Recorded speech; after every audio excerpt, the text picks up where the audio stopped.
Does it ever feel like you're a marketing professional just speaking into the void? But with LinkedIn ads, you can know you're reaching the right decision makers, a network of 130 million of them, in fact. You can even target buyers by job title, industry, company, seniority, skills, and did I say job title? See how you can avoid the void and reach the right buyers with LinkedIn ads. Spend $250 on your first campaign and get a free $250 credit for the next one. Get started at linkedin.com/campaign. Terms and conditions apply. Ah, Smart Water. Pure, crisp taste. That's really good water. It's the kind of water that says, I have my life together. I do feel more sophisticated. Smart Water. For those with a taste for taste. Grab yours today.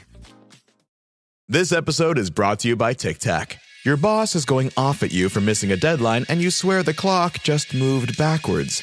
Suddenly, you remember the pack of Tic Tacs on your desk. Now you're riding horseback on the beach, the smell of citrus in the air. And what's this? Your boss is sitting behind you, breathing heavenly fresh mint? Refresh your mouth and mind and share your good vibes with Tic Tac. 10, 9, 8, 7, 6, 5, 4, 3, 2, 1. Women's Wrestling Talk, the #1 women's wrestling network on the planet.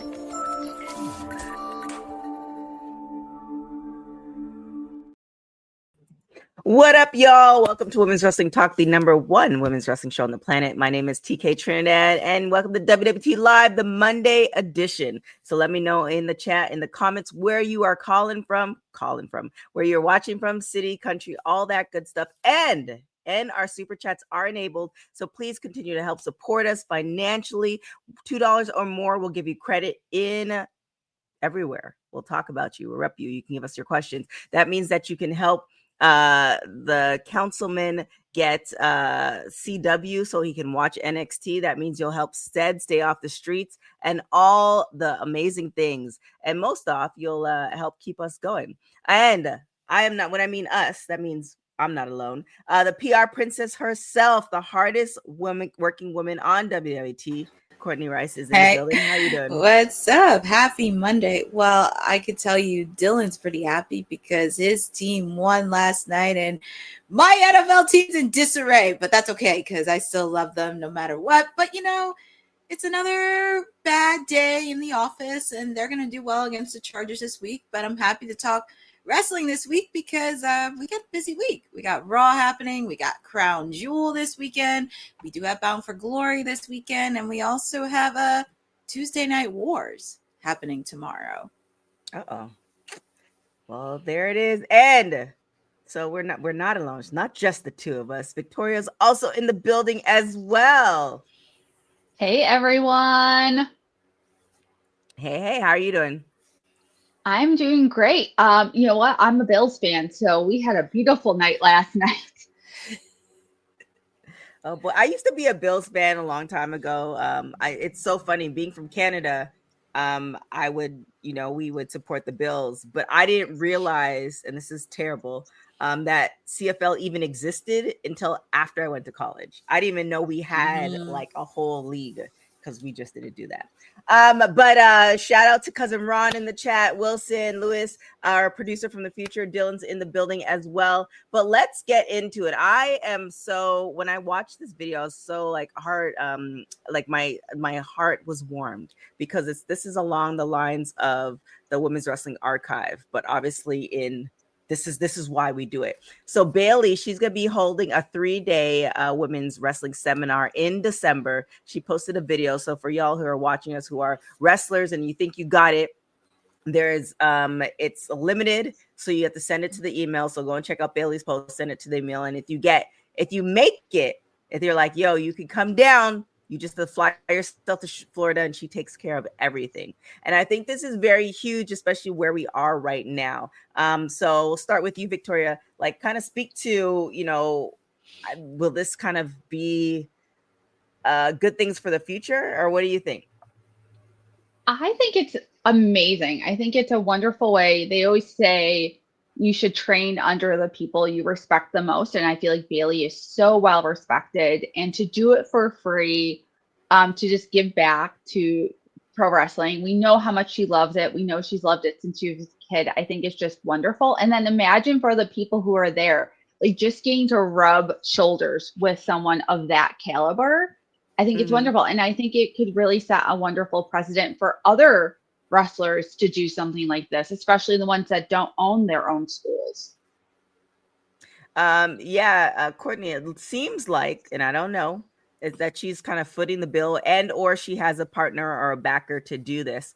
From a PR perspective, because she said, we're going to see how this goes, and hopefully we could do it on a regular basis. From a PR perspective, if you were to partner with Bayley and make this happen, how do we, what would you deem successful, and then how would you help bring it back? Oh, listen, if I had a chance to work with her, I would be like, girl, we need to talk about strategic and the vision behind this, because this is a really big opportunity for women's wrestling. Obviously, of course, money is always something in the conversation. So always have to think of like who would sponsor, but also thinking of a loophole too, because WWE, they always have some interesting ways on trying to backtrack it and not conflict with other brands that you're not going to do sponsorship with.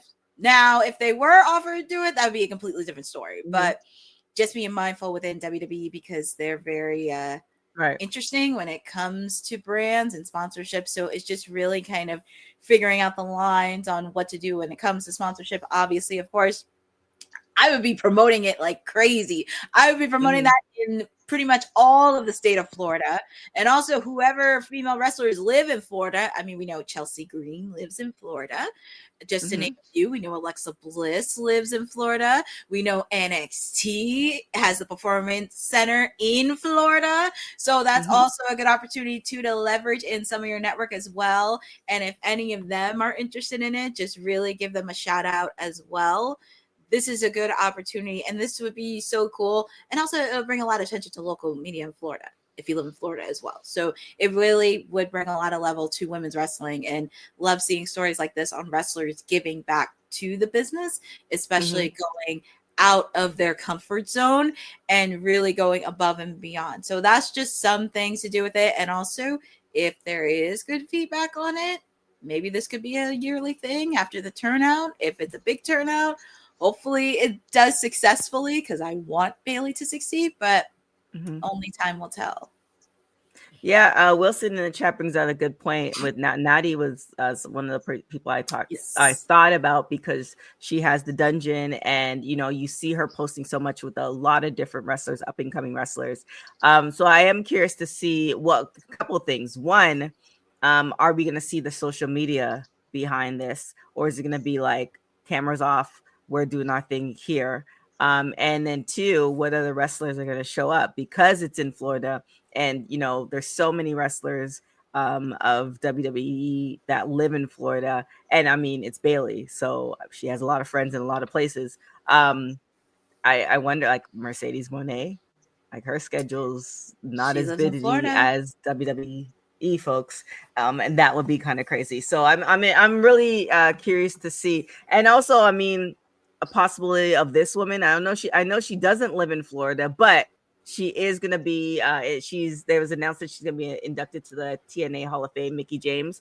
And then she also announced who will be giving the speech, the induction speech, and that will be SoCal Val. So I mean, speak to this as far as like, it's just going to be, this is going to be so amazing. This event's going to be so amazing, which is actually, I can't believe it's October already. This is crazy.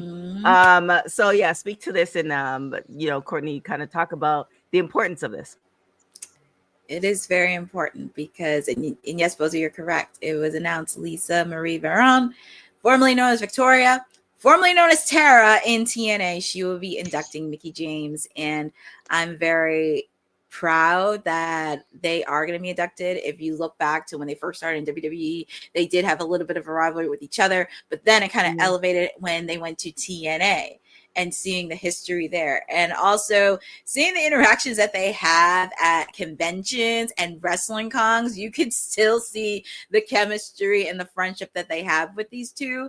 And I'm very, very proud to see not only them two, I'm also proud to see Angelina Love and Velvet Sky be inducted into TNA this weekend.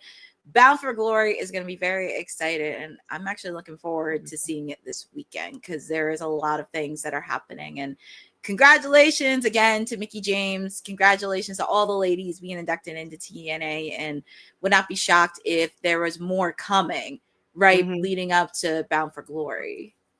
Yeah, I think we're definitely going to have a watch along for this, so definitely stay tuned for that.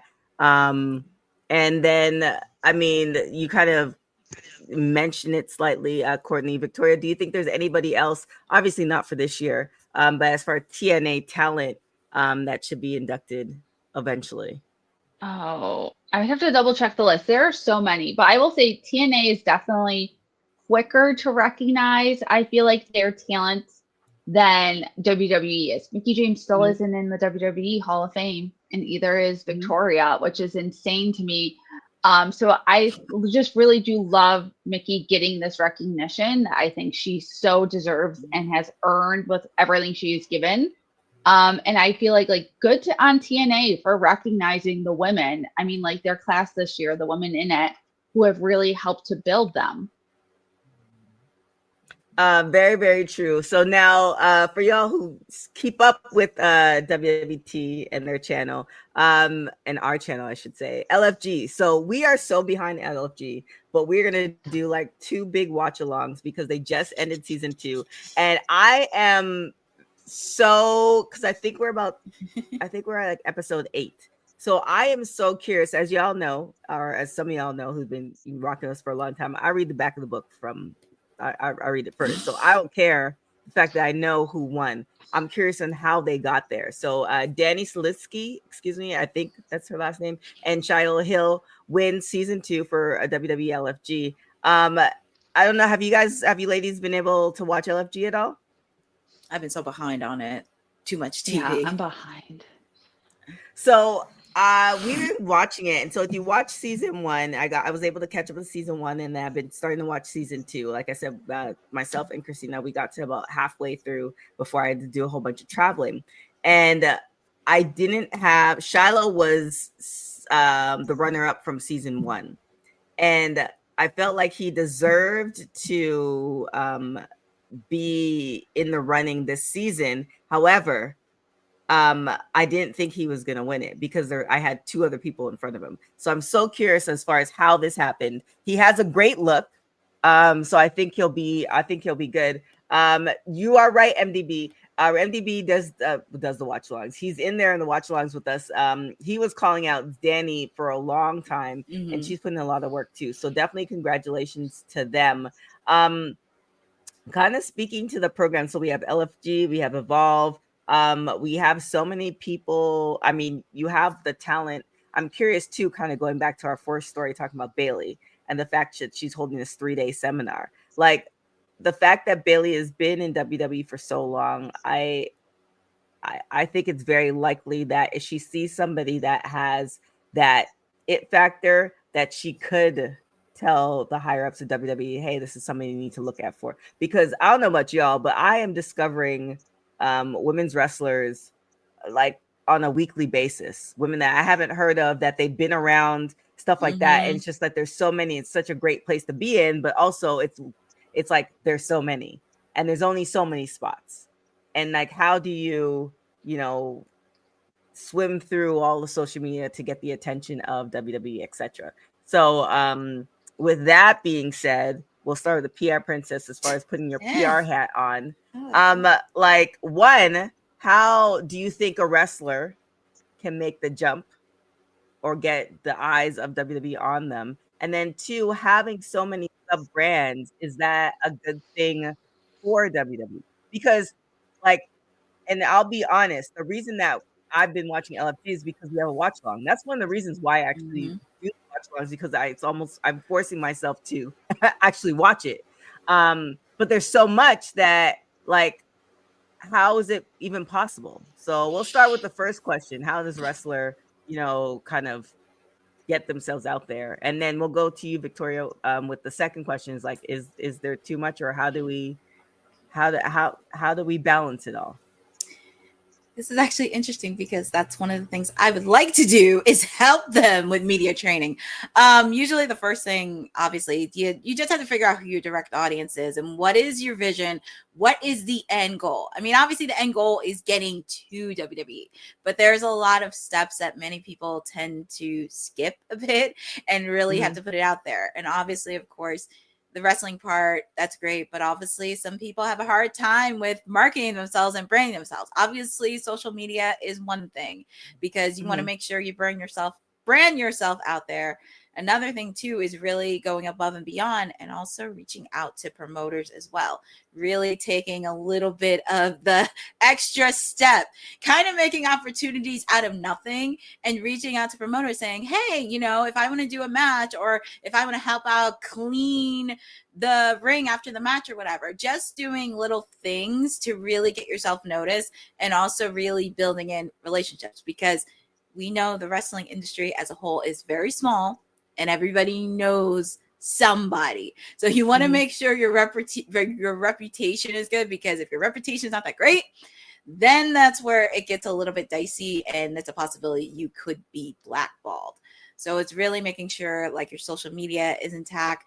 You really are making sure, pretty much make sure that you post something that you don't want your parents to see in the long run. Like don't post anything that your parents don't want to see. So it's really kind of like branding, also really putting yourself out there. Also, if there's an issue that you care about, post it. Like if it's something that you really, really, really do care about, at least post it because at least you're showing your authentic self, you're being human, and you're really going above and beyond for the fans. And I think that's what a lot of promotions, not just WWE, but also AEW, TNA, even who knows in overseas in New Japan, that could also be a new opportunity as well if you can go wrestle international.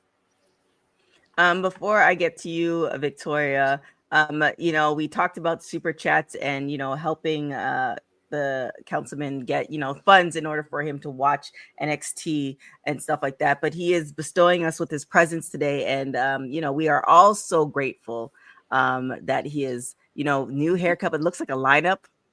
Just looks like he has fresh off a facial, like he looks like, well rested, all the things. The councilman is in the building. Y'all, bow down to the councilman. Actually, I woke up like this. Oh. It's not just the ladies, fellas. It's not just the ladies, fellas.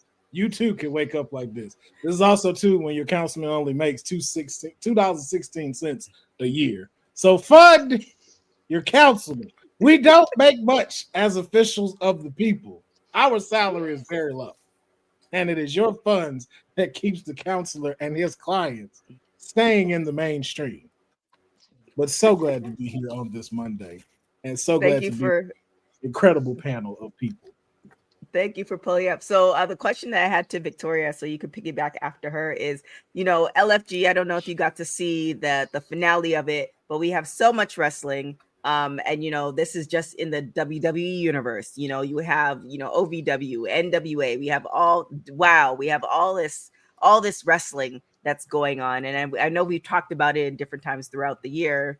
But one, how do we balance it? And then two, is there a cutoff point?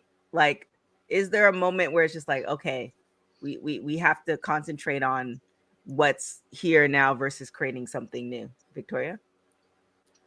So I think that we'll know when it's saturated, when things get, stop being popular. I think they wouldn't be doing another season of LFG if the first one did not do well enough.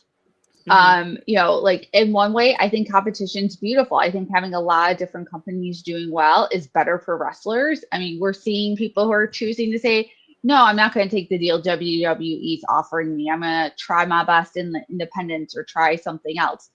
I do think, though, that what it gives you is ways to like find your niche of what you like about pro wrestling or the mode of pro wrestling that you like, right? Like AEW is not going to be for everyone. LFG is not going to be for everyone. Like I watch LFG every once in a while, but it doesn't keep my attention as much as an episode of Raw might under their like umbrella of shows. So I think giving options is always good. I think the issue will become when it gets to the point where like you feel like people aren't watching it because there's too many options of what to watch. Councilman? You said this was a two-part question. Who is this entailing, us or the wrestlers? I would say just the general population, because for us, well, I mean, we could talk about it. If you weren't, for me, I'll speak for myself. If I wasn't doing what I'm doing as far as in the wrestling space, I would probably lean more into something like a LFG, because I like the storylines. I like seeing, and then that would propel me to check into more NXT than Raw, because there's that pipeline connection there for me. But you know, for yourself, like, would you watch everything, or is there too much? Do you have time? Because I mean, like I said, you look well rested, so I don't know if you could do it all together. Hell no. I don't be watching shit out here. Listen, you are a LFG guy. I am what you call a PLE baby. I will check out a PLE. Monthly programming? No, absolutely not. Absolutely the fuck not. It's like you said, it's too much going on. And AEW kind of found a pretty solid formula like they did with All Out, where I don't have to watch the weekly programming to enjoy this. Right. Like, I enjoyed All Out. I understood everything that was going on with All Out. What the thing that I was talking the most crap about, they found a way to perfect. I didn't have to know anything from these past Dynamites to watch all these matches and enjoy every single one of them and knows what is going on. I just talking about like with that part, MDB, not the full. They ain't got the full formula, but they have definitely found that to be more favorable for them. And so I could just check that out. But the week to week stuff, like, I'll catch Raw because Raw's on Netflix, and it is during the time I'm helping somebody produce a show, and I'm literally just sitting in the back of StreamYard, so I can put that on. I watch NXT. Everything else can be PLEs or, you know, watching it on social, catching the highlights. And it's like, so that's what happened. Oh, so that's what's going on. And if something piqued my interest, then I'll go in to see it. But I think because you have to have 10,000 different streaming services, that it's just like, yo, this gets kind of difficult to keep up with. And it's like, yo, I got to pay $40 here. I got to throw $30 over here. Oh, I can get this bundle and pay $29.99 here. And then it's like, oh no, but we just added this thing. It's like, yo, it's a lot. But to Victoria's point, I think it's just like, yo, throwing everything to the wall and see what sticks. And see what's staying, what's strong, and what can go. So that's just what we're in now. But I like, to her point again too, I think it's such a great time to be here with that, especially as a wrestler, because it's like, yo, you do got different options. Like she said, you can say no to that deal. And you can build yourself up because you got a social platform to be marketable, to where when WWE reach out again, it's like, hey, that 75,000 they was throwing you for multiple years, it's like, nah, we can give you, we can throw an M back there now with what you're bringing to the table. Dylan, our producer for the future, you are absolutely right. I am going to look. I put it in my. I have this multiple things as far as keeping lists, but the current thing is writing it in my calendar. So I put VPNs to check it out for tomorrow, because you are absolutely right. Traveling, and then you know, fortunately in Canada, WWE, there's a lot of stuff on on Netflix, but other things I can't see just because I need to buy a whole nother thing. So VPN is definitely a thing. So if you are a VPN company, feel free to sponsor WWT, because we will use you.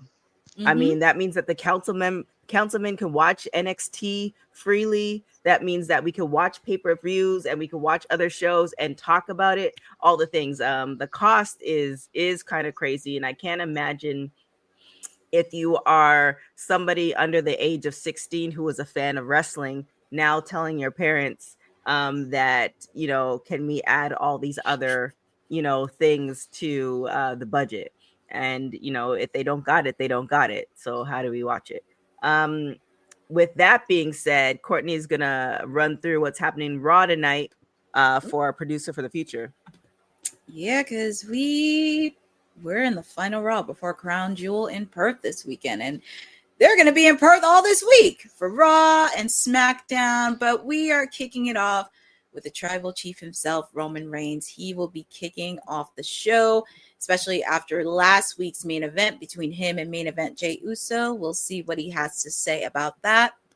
We're also going to have CM Punk make his anticipated return in Perth, Australia, especially after him and AJ Lee got a victory over Seth Rollins and Becky Lynch at WrestlePalooza.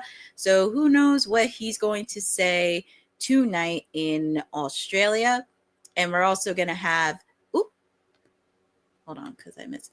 We're also going to have two ladies matches. We're going to have Maxine Dupree taking on Becky Lynch after Becky Lynch put a beating on Maxine Dupree. Maxine is ready to step up to the plate, and she has been training.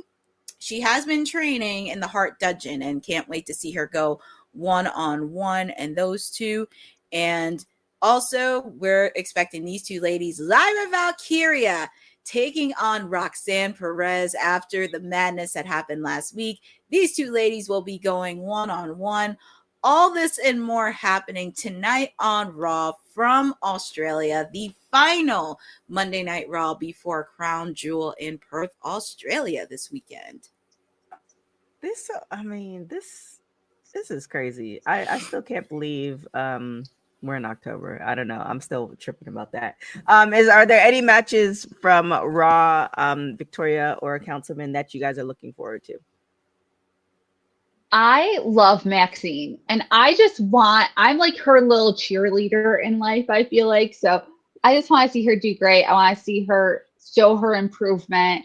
And I think Becky is a great person for her to be in the ring with, because Becky knows how to lead someone, and I think they'll do a great job. But I'm just so excited. I just want Maxine to get a victory lap.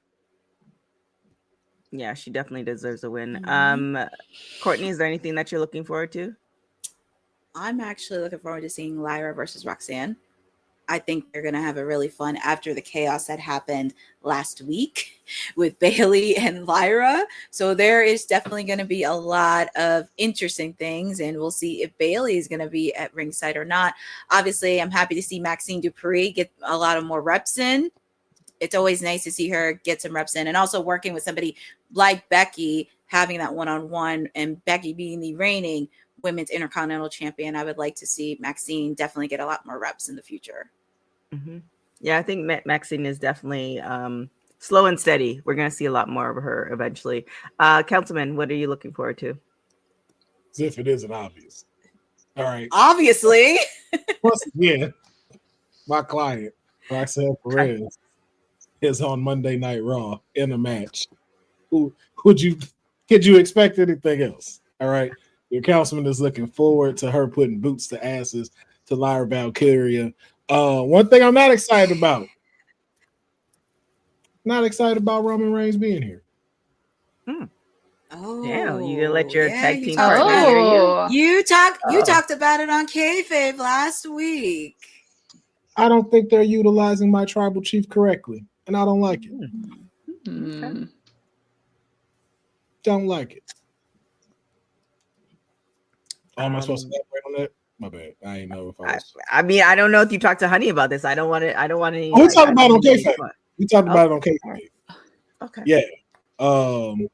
I think they're now using Jay to keep him relevant right now. When right now our tribal chief should be off into the distance, doing movies, doing other things, allowing us to not only miss our tribal chief, but to let the new chapter of WWE form itself.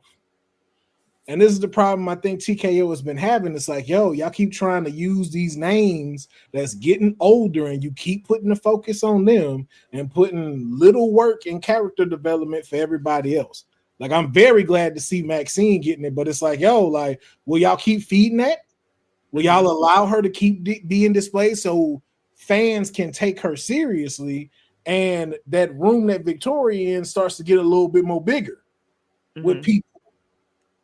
And makes it to where it's like, I wouldn't mind seeing the belt on her, but we're not doing that, because then what happens? We might not see Maxine for another fucking 6 weeks.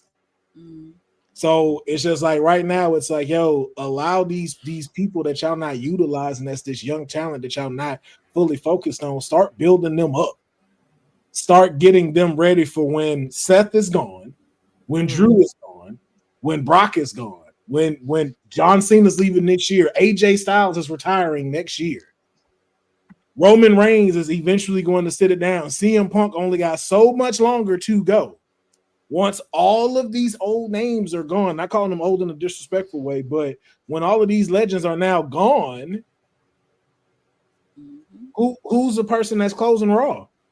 Who's the person that's saying, welcome to Monday Night Raw? It can't just be the Braun Browns, and it can't just be Dominic Mysterio.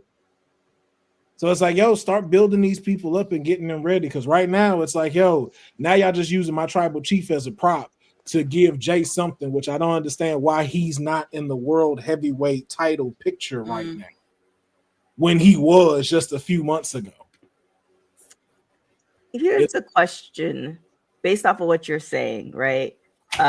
Because, you know, when they're building, you know, Roman, or when at one point when they're like, you know, essentially forcing him down our lenses, like every time, did they have as many people like being built around him? You see what I'm saying? It's like we have a certain set of people, and then as they go, does the new set step in, and then we just have to deal with that, and then they build after kind of the legends leave? Like, I understand it makes sense to build at the same time, that because we know they're eventually going to leave, but it doesn't seem like they're doing that. So are they waiting for like the old guard to essentially, most of them are gone, to say, okay, y'all have nothing else to distract you, or you can't call for, I don't know, The Rock anymore because we haven't seen him in 10 years. Like you're going to either, if you really love wrestling, you're going to learn to love these people and allow us to build them after the fact. Do you think that's the play that TKO is doing? If they are, that's a dumb way to be doing this, because the same person, you got a lot of options now.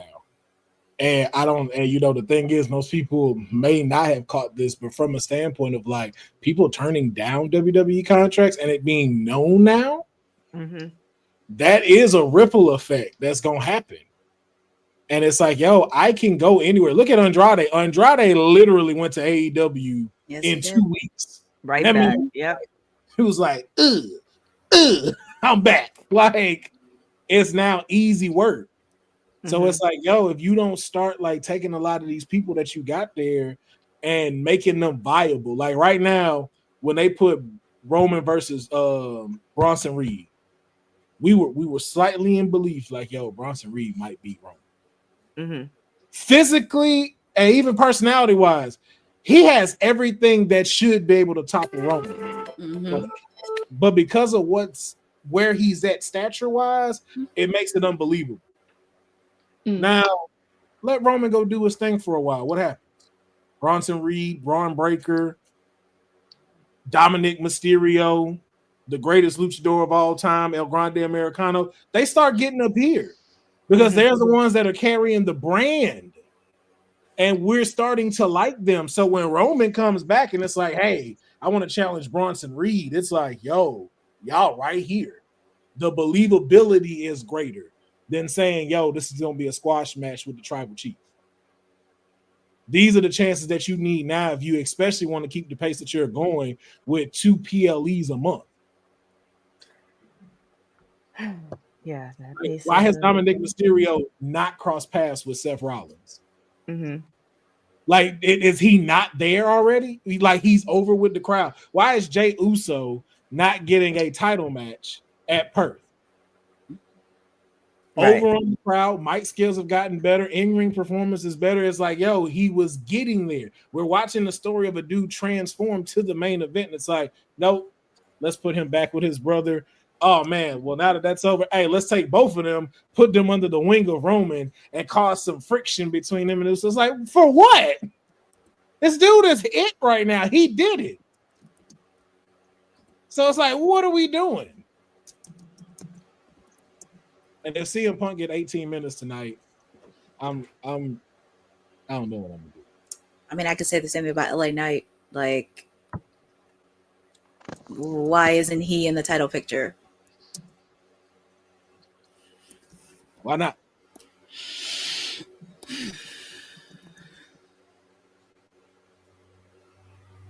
Don't know.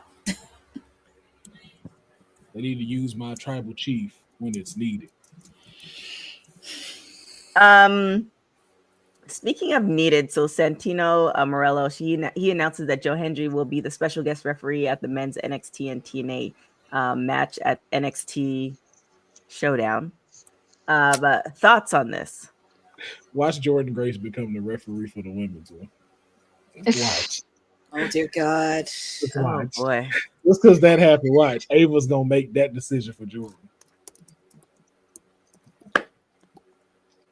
Is that a good thing or a bad thing? Well, because you know, it's the story of, well, y'all on NXT now. So who are you loyal to? Are you gonna keep it down the middle or are you gonna be biased? But it adds to a story that should have took a little more time to develop. I don't know why we got here so fast. Thoughts, Courtney or Victoria?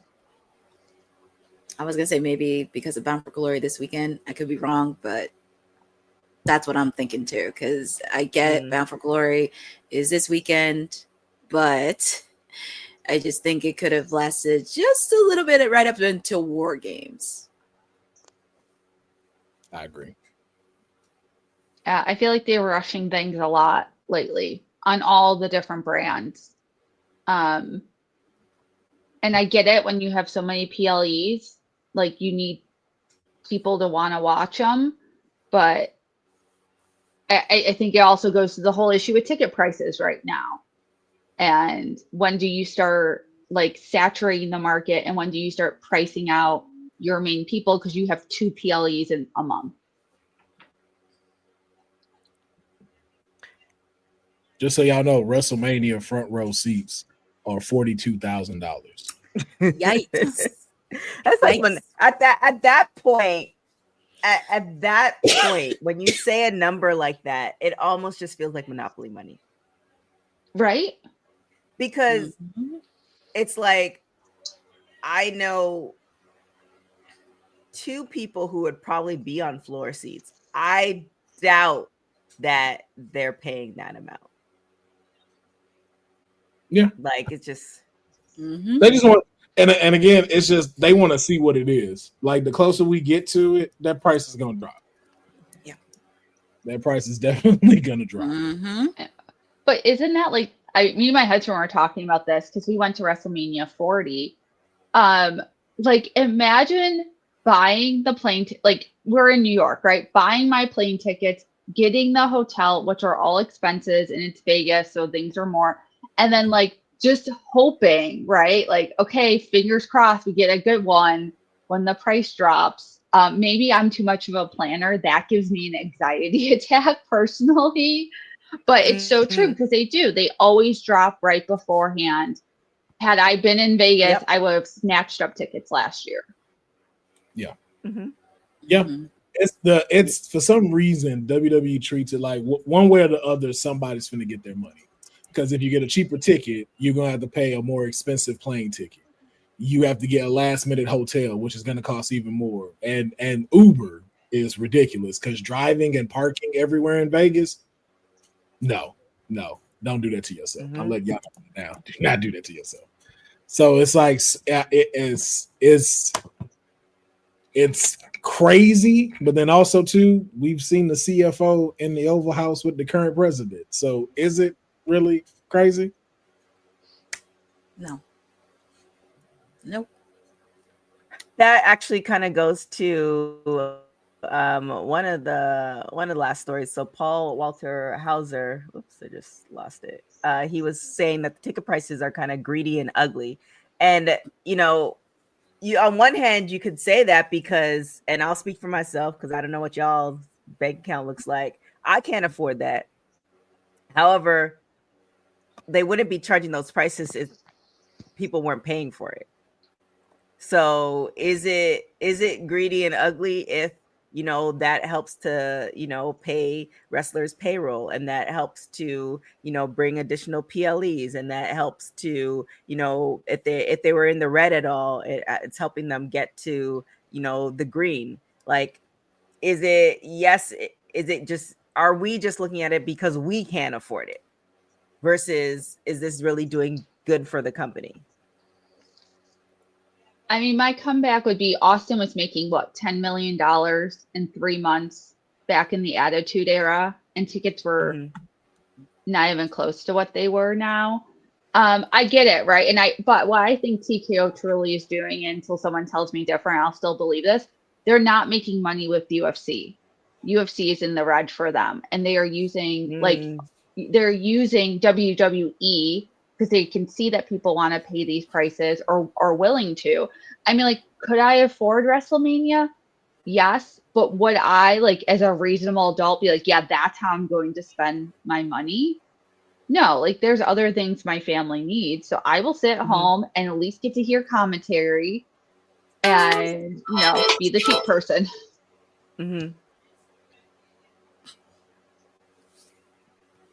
Don't put that thing on silent. It's like, I know I put it on silent. I'm so sorry, Victoria. Yeah, it's interesting. Sindale's saying, let's not act like the money that the money goes anywhere but TKO's pockets.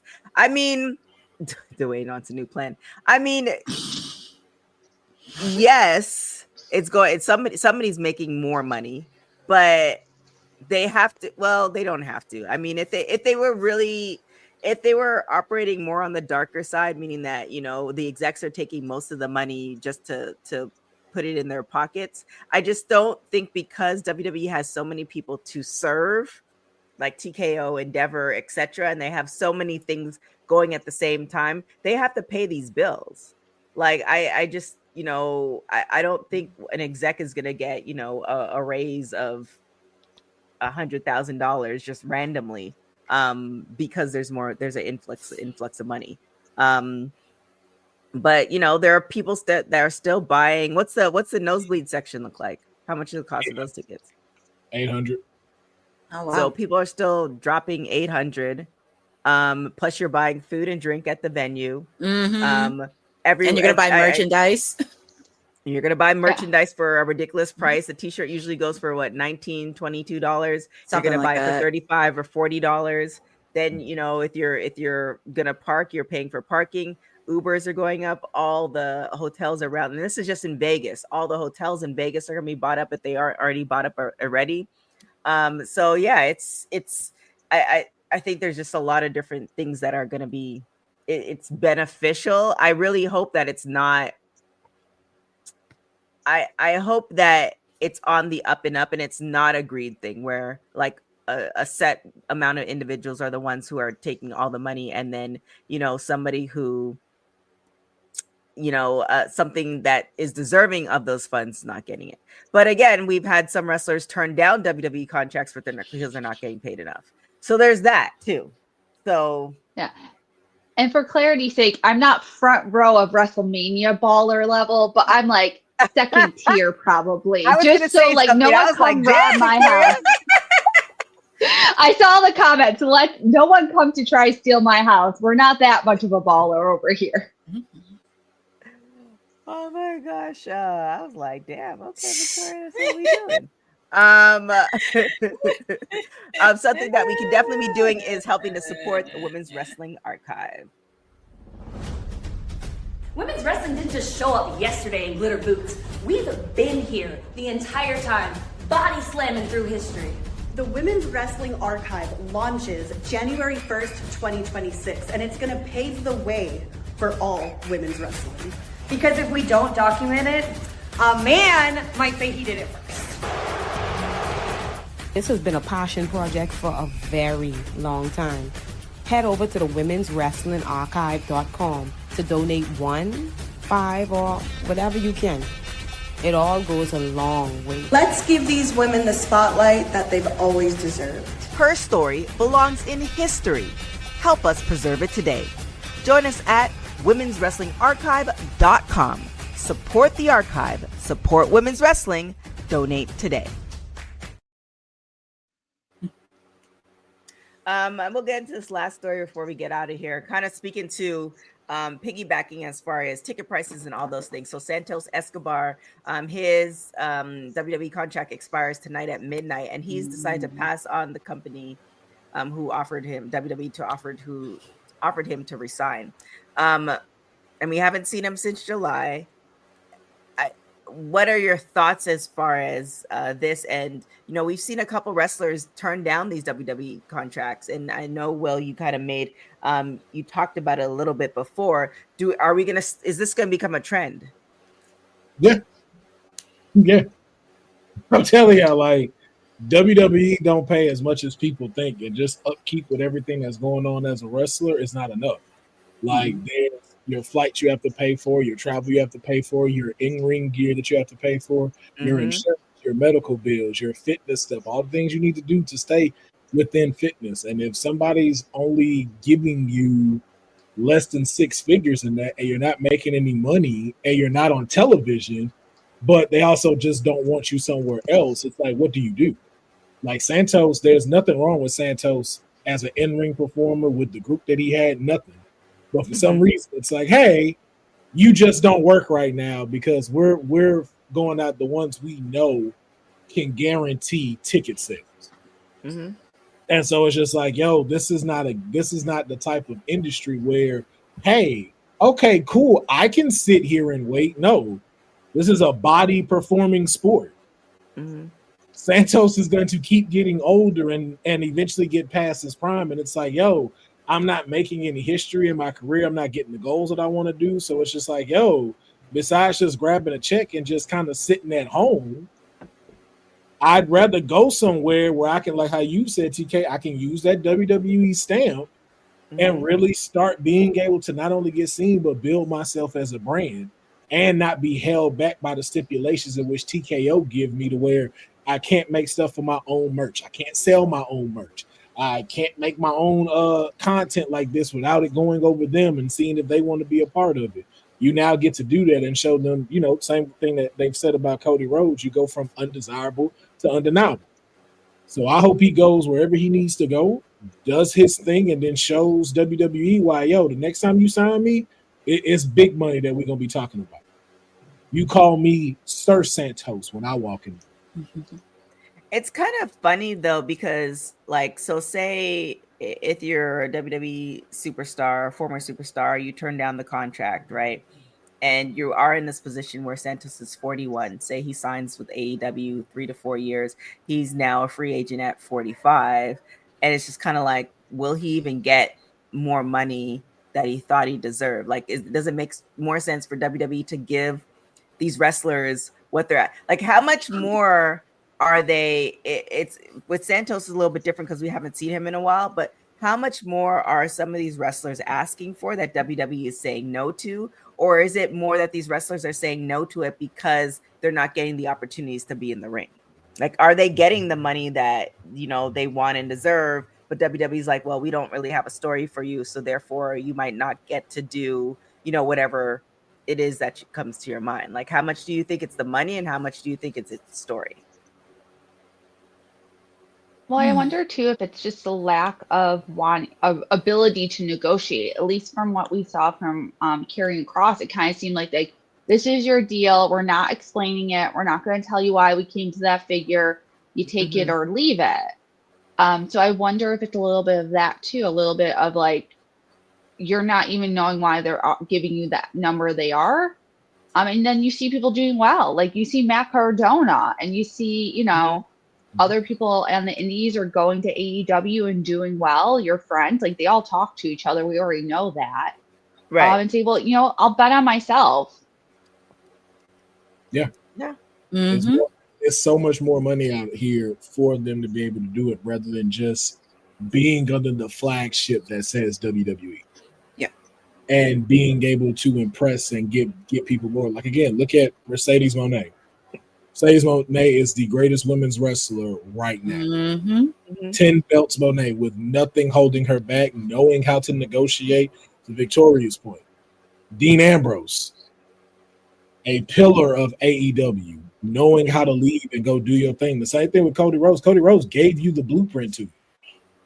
Matt Cardona is living proof that it works. Like even from the, I won't call it the dark side, but something that Cora Jade said, she makes more money now than she ever did being signed to WWE. Mm-hmm. All the potential is out there. Look at Jasmine Nix. Jasmine Nix is leaving because, I'm missing out on opportunities that I would like to do that are really good deals that I could still go wrestle and still be able to do this.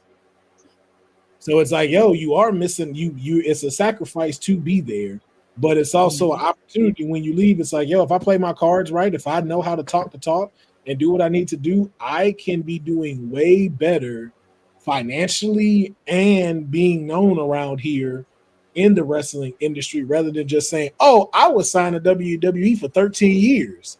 Mm-hmm. It's like, okay, well, I don't remember really seeing you on TV. I normally did like main event or like the road shows and stuff. But like if you was on the road, you saw me. It's like now that WWE stamp ain't as big as it used to be. Like that's the end all be all. Right.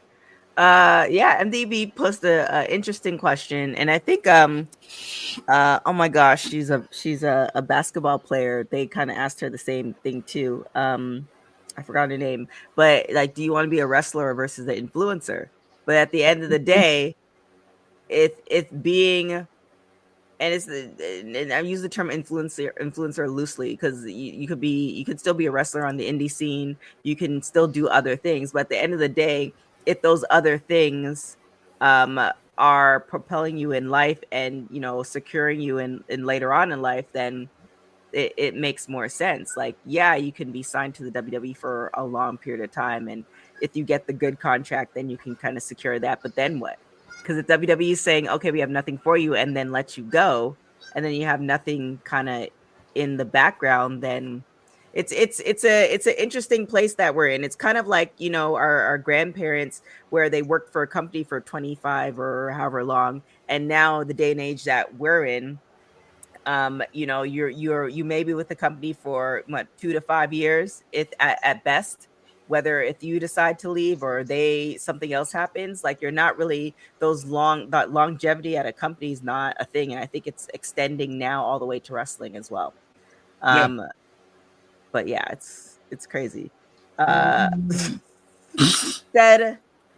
Speaking of that, we will have a Raw post show later on this evening. But is there anything else that you guys want to talk about? Shout out to WoW because it's their birthday.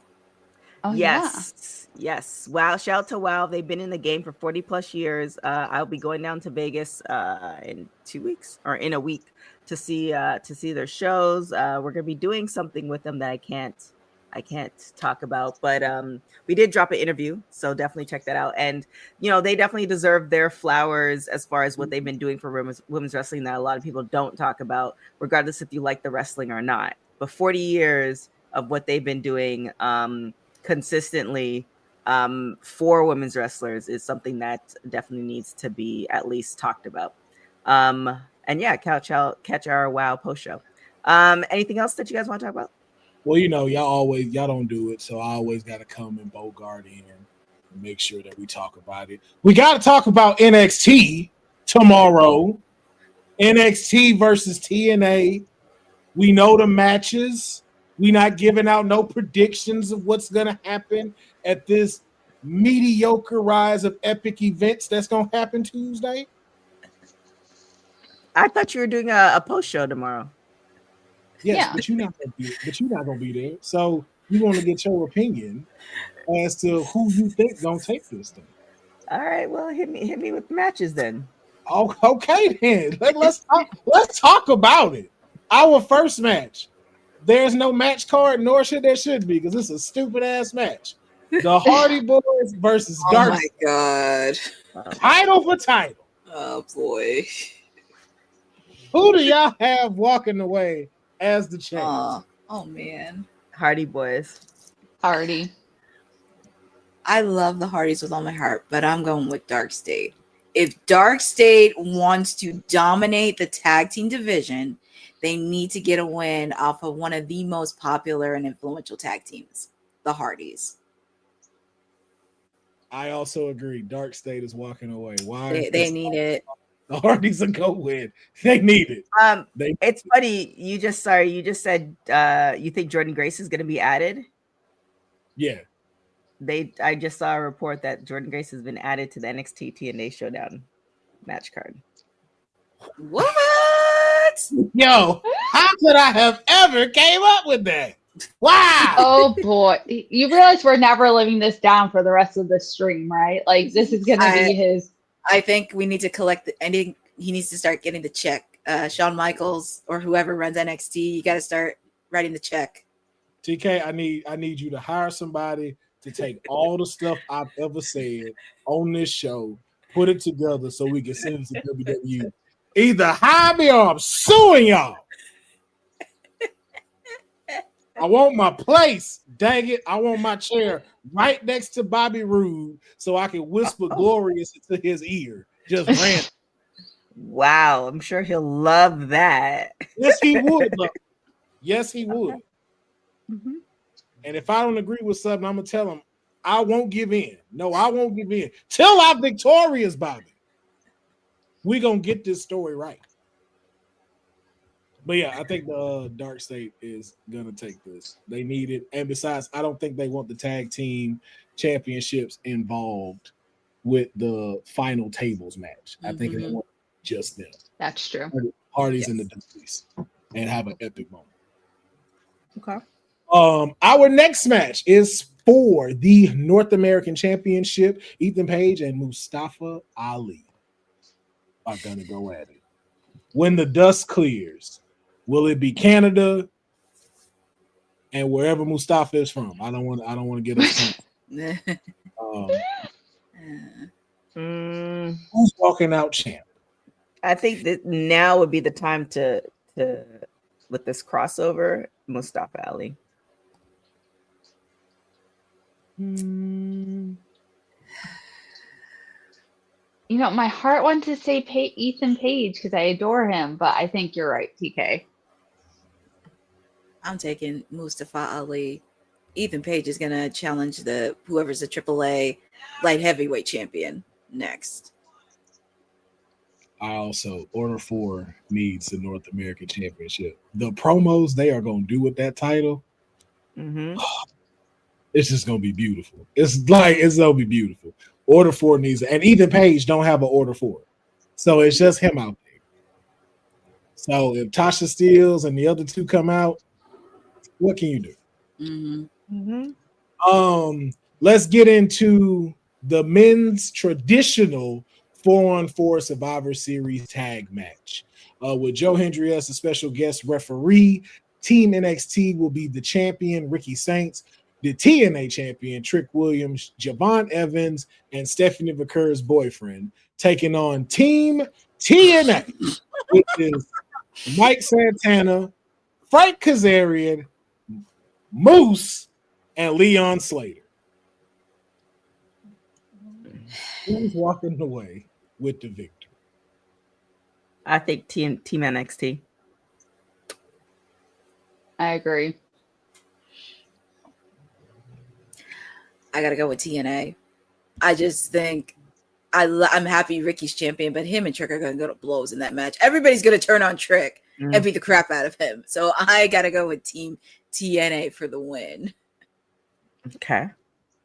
I too must go with Team TNA because y'all new champ looking real light right now. And I don't mean his skin tone. He is not giving me championship vibes. They need to do better. They need to do better with Ricky. Especially in that locker room scene last Tuesday. I'm like, yo, this is the Trick and Javon show. Like, how is Javon, and the way the kids say today, how is he aura forming more than you are? You supposed to be shining bright. Like, yo, how are they outshining you right now? You just sitting here just, yep, yeah, that's right. Yeah, okay, yeah, that's right. Yeah, exactly. Yeah, so got y'all. But hey, Oba had to give it to somebody, so my client could go take a rest and get ready for his match with John Cena. I hope we were recording when that was being said. If I'm not supposed to be giving that news out. Sorry about that. Dylan, you can delete that. But yeah, Team TNA for me. The TNA team is too. Moose is gonna be a problem for them, and then Leon Slater is gonna be insane. And yeah, I just don't think Ricky Saints, Trick Williams gonna get it together, and Stephanie Vaquer's boyfriend ain't gonna know where he at. Just all around. Okay. So yeah. And which should be the main event because it is way more popular, but most likely will not be, is the traditional 4-on-4 Women's Survivor Series tag match with, but somehow how they heard this and decided to run with it, Jordan Grace as a special guest referee. Team NXT, JC Jane, Jada Parker, Sol Ruka, and Lola Vice versus the new TNA Women's Knockout Champion, Kalani Jordan, the new Women's Knockouts Tag Team Champions, The Inspiration, and Mara Sade. Who's walking the winner? This one's a tough one. It's not. Yeah. It's Team NXT. It's not. Team NXT finna dog walk this team. You think? Yo, first of all, you got Jada and Lola in there. You got two pit bulls in this match. Hey, Finn, they are about to hurt somebody. JC Jane is the sneakiest in NXT right now, and that rolling punch that she got, that's enough to seal anybody's victory. And then Sol Ruka just out of nowhere. You already know what she do. All you gotta say is out of nowhere. Mm-hmm. We finna see a new soul snatcher from somewhere else in the ring. She probably gonna soul snatch somebody off the announce table. Oh my goodness. Well, now that you put it that way, then definitely Team NXT then. Yeah, but why aren't you saying Lola Vice's boyfriend, Damian Priest's girlfriend, since you know? We know who Lola Vice is. Well, she's amazing, so. But I'm just saying, since Stephanie Vaquer's boyfriend is getting shouted out as that. He know what he is. He know why we watching him. I'm picking Team NXT, but I do think I'm gonna gang up on JC Jane somewhere in the match. Oh yeah, she catching all their finishes. All are gonna gang up on JC Jane. I'll be disappointed if they don't. I would be too. And we on WWT too. That's why you put the women first. That's why I wouldn't have said Damian Priest. He's the afterthought now. It's all about the afterthought right now. I mean, she's getting more TV time than him right now. So, and every time we see him, he getting super kicked in the face by Alistair. It's like, all right, at least you made it to TV, I guess, my boy. At least you did something. Be glad you are Lola Vice's boyfriend. AKA could have been Namor. Another reason why, if you got the chance to go do stuff, go do it. Oh my goodness. But TK, who's walking away as the victor? I told you Team NXT. I didn't hear that. Oh yeah, I said when you went on your monologue, you convinced me, and I was like, okay, yeah, you're right. Team NXT. Any shenanigans tonight that y'all think might happen before we get out of here? Probably during Lyra and Voxanne. Yeah. And maybe during I think Bayley's. Maybe Becky and Maxine. I could smell some shenanigans there. Yeah, definitely Maxine, which is not fair to her. I mean, she's playing a good role. However, we need to just kind of like what we were talking about before, developing folks for when other people leave. And I feel like they're doing Maxine a bit of a disservice. However, I think she is smart enough, hopefully, to find her way. It's kind of like where Chelsea was and then where Chelsea is right now. You know, if you follow her through her TNA career, etc., she's very creative, and one of those ideas stuck. And she also did a lot of the work in the back end, like she was taking acting classes, she was doing all these things, so that when the opportunity presented itself, she was able to get the crowd involved, entertain the crowd, and she didn't need to be a champion to do it. So if Maxine could figure that out and obviously not copy Charlotte, but do it in her own way, and WWE allows her to do that, then we're in there. I just don't know if WWE is actually allowing her to do that, which therein lies the problem in the next 2 to 3 years. Yep. So don't worry. They'll just bring Trish Stratus back again. Don't worry. Well, I mean, Trish is, as long as she keeps doing You know yoga, what? she's pretty good. I mean, she's aging backwards right now. Let's bring Lita back. See, y'all the problem. It's also Lita's 25th anniversary. Give her back to us. She gotta learn how to run the ropes first. Yeah. I love her though. Just put your back to them ropes. If you come back, I need you to. I'm wondering if The Rock's gonna come back now that it's movie flop. Oh yeah, the movie. Hey, y'all ain't right for that. All right, I want y'all to know something. Whoever that goes see that movie, y'all ain't shit. All right, because that's a good movie. That's a real good movie. But because everything ain't blowing up, Kevin Hart is not running out of somewhere. Y'all want to act like that. That's a good movie. And I'm not just saying that because I'm a Rock fan. Like, that was a really good movie. And one of my best friend's husband loves The Rock. And you went to see the movie? Yeah, I went to go see it. And so how many people were in the theater? That's not the point. Why you Right, first of all, I go in the daytime. So you can't calculate the maxitude of how many people are gonna come in. I go like an old person to the movies. I go at 11 in the morning. All right. Did I see 11? It for free? Yes. All right. Again, your councilman makes $2.16 a year. And I only have to earn like 60%. How were you able to see it for free? Because I have the Regal Pass. So okay. Did I buy a ticket? No. Did it come with my plan? Absolutely. And I went sat in that theater. And there were like 6 of us in there. But once again, it's a Wednesday at 11. What do you want from everybody when I went? And it definitely should have went on streaming service instead of theaters. You would have had a way better shot putting that on streaming. That should not have came out in theaters because I knew this would happen. Amazon Prime or HBO Max should have been this run for this movie, even with The Rock. Know your audience, sir. Know your audience. You can't make them dramatic changes. You're not Jim Carrey. You're not Jim Carrey, well, he's right? You can't give us. Yeah, but that's not Sunshine of the Spotless Mind. You know what I'm saying? That's not that.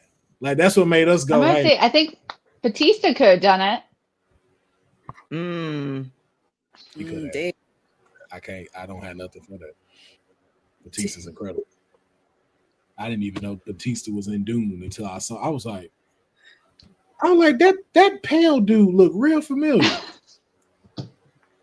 Oh, that looked like Batista, but Batista got all them wrinkles at the top of his head. And then I looked at the credits. I was like, that man is an incredible actor. Yeah, he did his role with Pamela Anderson, and I think the Las Vegas girl, whatever, was really good too. Forgot what the official name was, but that was he's really good in that too. That might be since he ain't doing nothing. Well, I mean, The Rock has his own company, so I'm sure he'll figure it out. Because I think the first couple movies that he did when he was with Disney didn't do well either. So you have to walk before you can run. So hopefully he will do better. And what's doing well?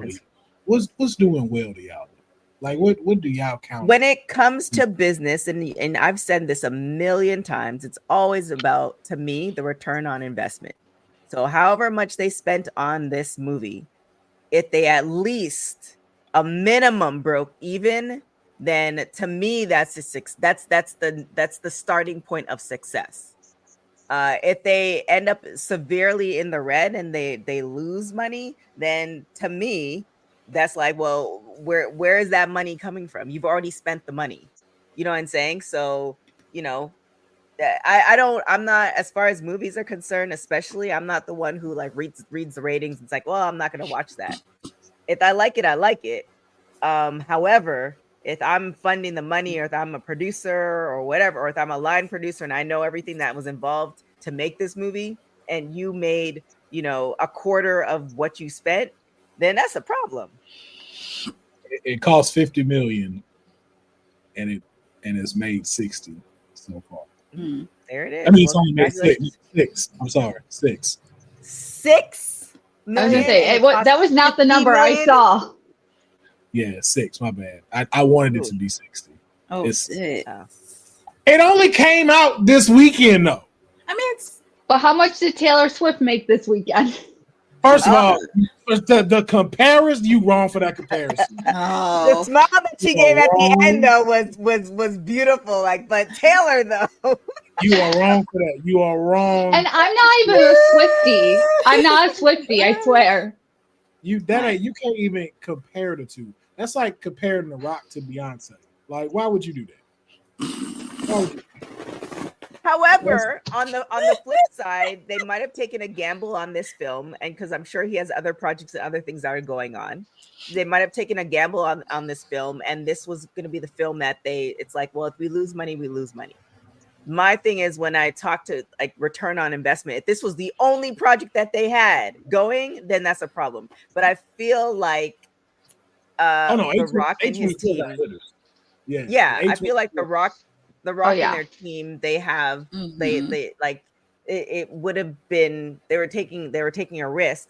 On top of that, if The Rock wants to do more projects like this, then people are not used to seeing him like that. So, you know, there is a possibility. But now that we've seen him like that, and people who are putting people in different movies, casting them, they might now consider The Rock for those movies, and then maybe that's the avenue he wants to go in. So you have to kind of take the loss in order to get there. I mean, it ain't a loss. 50 to 6. Look, Oh my God. we're using some bad words right now. Okay? Like hits, like it ain't even came out worldwide yet. Okay, it ain't even did worldwide box office. And let's be honest. Well, I'm not gonna be honest, because this is probably just me. I don't know who the fuck Mark Kerr is. Probably most of the world in the United States, around people I stay by in a 20-mile radius, they don't know who that is. So they didn't know who they were going to see. But you know who might know him? The world, Japan, across there. And they might get this back to where they break even. So let's not go failure or taking hits just yet. It's only been out for 3 days, all right? And it's the 1st of October. Everybody had rent to pay. Wasn't nobody thinking about going to the movies? I'm gonna keep track of this and keep y'all updated on the Smash. Please. Yeah. So recently retired MMA legend, 2025 UFC Hall of Famer, inductee, advocate for fighters' well-being, who has overcome addiction and now faces neuropathy. After his fighting career ended in 2000, okay, it's an interesting story. Yeah, y'all should go check it out. Stop going all just the reboots and all of this stuff. Like, you go see 23 Jump Street, go support something that ain't been out like that yet. All right, bring real cinema back. Okay, I went see something about some killer unicorn, and it was fantastic. and it had the girl from Beetlejuice in there and Ant-Man. And you know who saw it? Nobody. 6 people were in there. And that was in the afternoon. And that ain't fair. And Victoria is absolutely right about the UFC, because I went to one and it was also only 6 people in there during the matches. Ooh. Wow. Interesting. So do you think that because we just had recently, and this will be the last thing before we get out of here, we just recently had the Canelo and, oh my God, what's his name? Crawford at Netflix, and boxing's trying to make a resurgence. Then we also have the celebrity boxing that's going on. And then I feel like UFC, and now I'm talking the mainstream, because at one point I was watching it a lot. Now I don't. Now it's just more what I hear. And then mainstream wise, I'm not really seeing UFC pop off like it used to, especially when you had Ronda was big, where everybody was talking about her. Women wise, and it's no shade to the woman. It's just like, and then for the men, we're not really seeing like mainstream, like we're not seeing them appear places like we used to. So, you know, and with every empire, there has to be ups and downs. They can't be number one all the time. So it just feels like maybe they're in this lull, and maybe you are right, where TKO has to cover that spread, or Endeavor has to cover that spread. So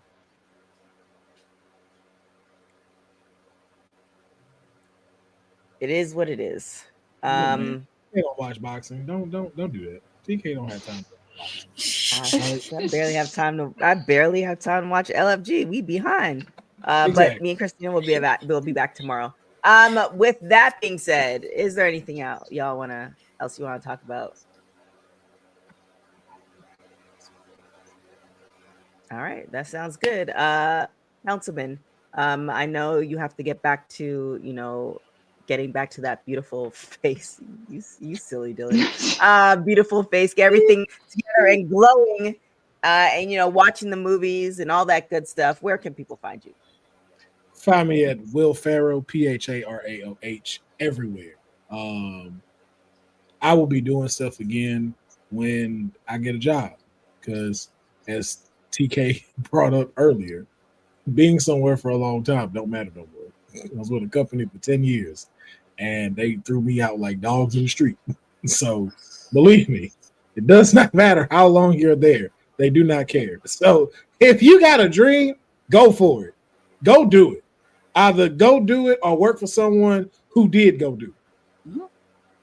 I thought that was gonna go left real quick. I thought you were gonna go real dark. Okay, I'm glad you did. No. If you have a dream, F those dreams. I know, right?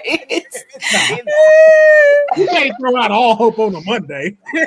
Not at the top of the week. Here's all my hopes. Oh my God, all your hopes. Oh my goodness! I thought that was gonna go dark. I was Good like, luck till Sunday, y'all. 'Cause I'm out. No, never that. No, man. Gotta stay hopeful. It's dark times right now, so like, gotta try to smile in all the BS and be around the good people that give you that. So, if you got something, man, go for it right now. The failing is not really failing at this time. Go do you. Victoria, where can everybody find you?